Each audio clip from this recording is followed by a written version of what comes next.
வணக்கம். நான் ஜெனிவேதா, முதலாம் ஆண்டு BBA. தவறான புகார்களுக்கான தண்டனை என்ன? காவல் நிலையங்களில் காட்சிப்படுத்த கோரி மனு.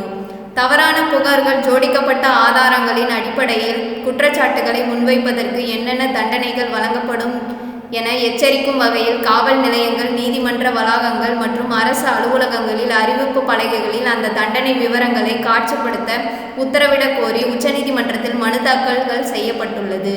வழக்கறிஞர் அஸ்வினின் குமார் உபாத்யாயா சார்பில் இந்த மனு தாக்கல் செய்யப்பட்டது.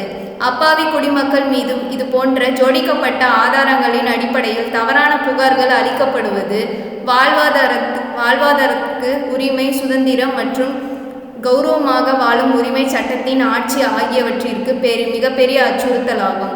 இதுபோன்ற தவறான புகார்களை அளிப்பவர்களுக்கான தண்டனை விவரம் பாரதிய நியாய சம்ஹிதா PNS சட்டத்தின் பிரிவு 14 குறிப்பிடப்பட்டுள்ளது.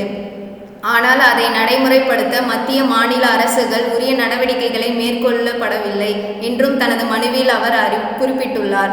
இந்த மனு விரைவில் விசாரணைக்கு வரும் என எதிர்பார்க்கப்படுகிறது. நன்றி.